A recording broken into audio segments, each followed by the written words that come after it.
Hello everyone, I am Dr. Rumana Afri, an ophthalmologist, and today I am going to give you all a brief about eye flu, that is conjunctivitis.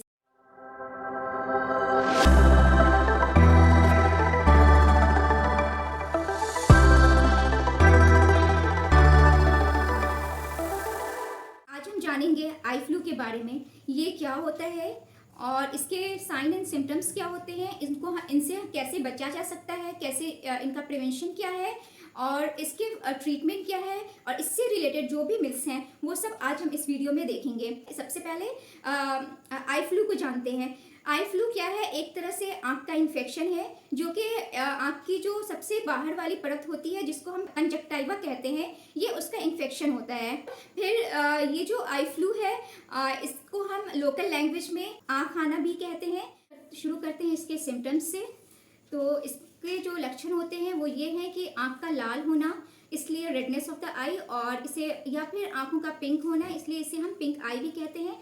या फिर आँखों से discharge आना जो कि yellow discharge भी हो सकता है या फिर वाटरी डिस्चार्ज हो सकता है। समटाइम्स क्या होता है कि जो आँखों की पुतली है, आईलिड्स जो है वो चिपकने लगती हैं, तो आँखों का चिपकना, रोशनी का ज़्यादा लगना, रोशनी बर्दाश्त नहीं होना, लाइक बल्ब लाइट्स जो होती हैं वो बर्दाश्त नहीं होना, इसको हम फोटोफोबिया भी कहते हैं। आँखों में खुजली होना, बहुत ज़्यादा जो इचिंग होती है, तो और एक अलग तरह का जो आँखों में डिस्कम्फर्ट होता है, ये सारी चीज़ें अगर है तो ये conjunctivitis that is eye flu के लक्षण हैं। और ये सबसे ज़्यादा घातक कब हो जाता है? जब ये इन्फेक्शन कंजक्टाइवा से फैल करके कंजक्टाइवा से आगे बढ़कर ये जो आँखों की कॉर्निया होती है, काली जो आंखों की पुतली होती है, अगर वो वहां तक पहुंच रही है तो क्या होता है, जिसको हम आंखों का शीशा भी कहते हैं, सामने वाला जो शीशा होता है वो भी कहते हैं, अगर वहां तक पहुंच रहा है इन्फेक्शन तो ये हमारे लिए बहुत ही प्रॉब्लमेटिक हो सकता है। अगर कॉर्निया तक इन्फेक्शन आ गया तो इसकी वजह से क्या हो सकता है कि देखने में डिमिनिशन ऑफ विजन हो सकता है, देखने में दिक्कत हो सकती है, ब्लरिंग ऑफ विजन हो सकता है। तो इसलिए ऐसे सिनेरियो में, ऐसे केस में आप फौरन से अपने डॉक्टर को कंसल्ट करें। और हमारी सोसाइटी में क्या होता है, सबसे पहले हम जाते हैं किसी भी ड्रग शॉप से, कोई भी आई ड्रॉप जो केमिस्ट होता है उससे डिस्कस करते हैं और जो केमिस्ट आई ड्रॉप देते हैं वो हम डालनी शुरू कर देते हैं। देखो जनरली क्या होता है कि जो केमिस्ट प्रिस्क्राइब करते हैं वो डेक्सामेथासोन का कॉम्बिनेशन प्रिस्क्राइब करते हैं, लाइक मोजिडी में क्या होता है, मॉक्सीफ्लॉक्सिसिन होता है और डेक्सामेथासोन है। और ये जो डेक्सामेथासोन है it is a high potency steroid होता है, हाईली पोटेंट स्टेरॉइड है जो जिसकी कई साइड इफेक्ट होते हैं।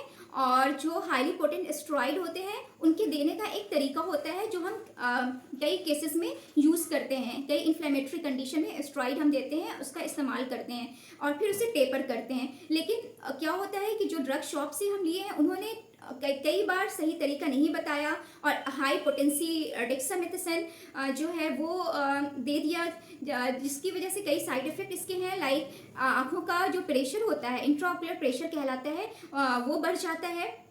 अगर हमने सही ढंग से इस आई ड्रॉप को टेपर नहीं किया तो जनरली जब हमने डाला तो वाइट आई तो हो गई, एक बार में आपकी लाली खत्म हो गई, ऐसा लगता है कि अब ये डिजीज सही हो चुका है, बट नहीं, ये फ्लेयर अप कर देता है। जैसे ही आपने है ना स्टॉप किया स्टेरॉइड वैसे ही ये फ्लेयर अप हो जाएगा। सो ऐसे केसेस में हमें बहुत ध्यान से अपने डॉक्टर की सलाह लेने के बाद ही कोई भी आई ड्रॉप डालें।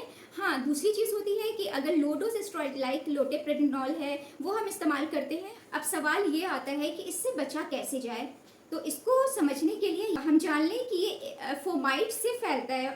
फोमाइट क्या होता है कि fomite is anything that has a chances to carry infection, like कि वो हमारा पेन हो सकता है, वो हमारा टॉर्च हो सकता है या टेबल, कोई भी ऐसा सरफेस जो कि इन्फेक्शन कैरी कर सकते हैं। सो इसके प्रिवेंशन के लिए हम क्या कर सकते हैं? अवॉइड टचिंग और rubbing your eyes and avoid handshake and keep your hand sanitize. कहीं कुछ ऑब्जेक्ट छुओ या कहीं बाहर से आओ तो सबसे पहले हाथ धो लो।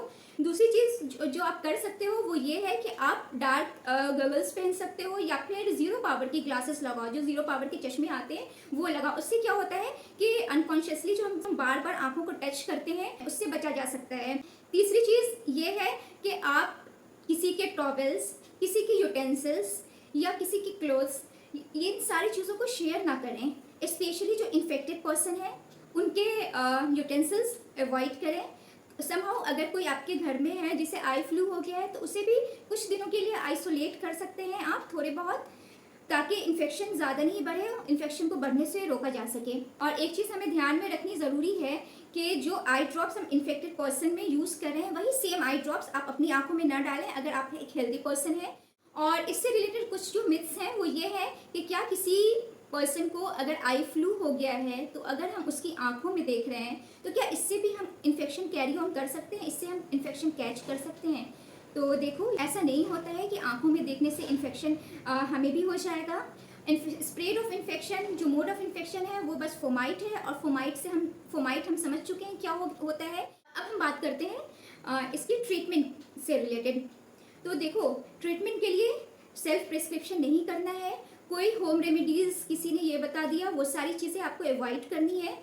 और जो लोकल ड्रग शॉप है वहाँ से आपको मेडिसिन नहीं लेनी है, कंसल्ट योर डॉक्टर। दूसरी चीज़ है कि लोग अक्सर सवाल ये करते हैं कि अगर हमें आई फ्लू हो गया है तो हमें ठंडी सिकाई करनी है या गर्म सिकाई करनी है। ठंडी सिकाई से मतलब होता है आइस पैक, कोल्ड कंप्रेशन, और जो वार्म कंप्रेशन होता है गर्म पानी से सिकाई। तो देखो, इसका कॉन्सेप्ट क्या होता है कि जो हम आइस पैक से सिकाई करते हैं तो वो जनरली इन्फ्लेमेशन को कम करता है, लाइक रेडनेस, स्वेलिंग, ये सारी चीज़ों को कम करेगा, डिस्कम्फर्ट को कम करेगा, तो उससे काफ़ी राहत मिलती है। और जो हॉट कंप्रेशन है उसका कॉन्सेप्ट है कि अगर आपकी आई चिपक रही है, आँख नहीं खुल रही है, तो ब्लॉकेज ऑफ ग्लैंड्स हैं, डिस्चार्ज है, तो वहाँ पे आपका वार्म कंप्रेशन वर्क ऑन करता है। लेकिन जनरली जो हमारे सोसाइटी में जो आई फ्लू हो रहा है वो उसमें ज़्यादातर जो इन्फ्लेमेशंस के साइन ज़्यादा होते हैं, डिस्चार्ज भी होता है नो डाउट, लेकिन inflammatory sign like redness, itching ये ज़्यादा कॉमन है। तो आप इसके लिए आप कोल्ड कंप्रेशन कर सकते हो। दूसरी चीज़ होती है मेडिकेशन से रिलेटेड। मैंने इससे पहले भी कुछ बातें की थी स्टेरॉइड से रिलेटेड। अब बात आती है कि जो हम यूज़ करते हैं, जो हम इस्तेमाल करते हैं मेडिकेशंस आई फ्लू में, वो जनरली हम मॉक्सीफ्लॉक्सासिन इस्तेमाल करते हैं, और कोई भी एनसेड्स लाइक केटोरोलेक हो गया उसका कॉम्बिनेशन दे सकते हैं, या फिर लो डोज लोटिप्रेडनॉल एलएस होता है उसका कॉम्बिनेशन दे सकते हैं। अब बात यह है कि ये एक वायरल इन्फेक्शन है, कई लेबोरेटरीज में रिसर्च हुई है इस पर, जिसमें एडेनोवायरस काफ़ी कॉमन पाया जा रहा है। सो अब कंसर्न ये होता है कि अगर ये वायरल इन्फेक्शन है तो इसमें हम एंटीबायोटिक क्यों दे रहे हैं, वाई नॉट एंटीवायरल? तो देखो, इससे क्या होता है, हमारी इम्यूनिटी जो होती है रिड्यूस हो चुकी है, तो जो सेकेंडरी बैक्टीरियल इन्फेक्शंस होते हैं उसके होने के चांसेस बहुत ज़्यादा बढ़ जाते हैं। इसलिए सेकेंडरी बैक्टीरियल इन्फेक्शन से बचने के लिए एंटीबायोटिक का इस्तेमाल करते हैं। तीसरी चीज़, हम इसमें ओलोपैटाडीन भी देते हैं, जो कि इरिटेशन जो होता है, आंखों में जो खुजली हो रही है, इचिंग हो रही है, उसमें राहत पहुंचाता है, और ये एक एंटीहिस्टामिनिक है। लेकिन जो भी मैं मेडिकेशंस आपको बता रही हूँ ये आप खुद से प्लीज़ ना इस्तेमाल करें, ये सब डॉक्टर के सलाह के बाद ही यूज़ करें। और सबसे ज़्यादा कॉमन जो हम यूज़ करते हैं वो है कार्बोक्सीमिथाइल सेलुलोज, जो कि एक लुब्रिकेंट है। इसका फंक्शन यही होता है टीयर फिल्म को मेंटेन करना, जो डिस्कम्फर्ट हो रहा है उसको रिड्यूस करना। जनरली ये सेल्फ रिजॉल्विंग वायरल इन्फेक्शन है, ये खुद ब खुद सही हो जाता है 4 to 7 days minimum, but in some cases ये एक्सटेंड हो जाता है 10 days 20 days इतना। इसलिए इस इन्फेक्शन से आप घबराएं ना। तो ये सारी चीज़ें आई फ्लू के बारे में आज हम बात किए। Okay, bye.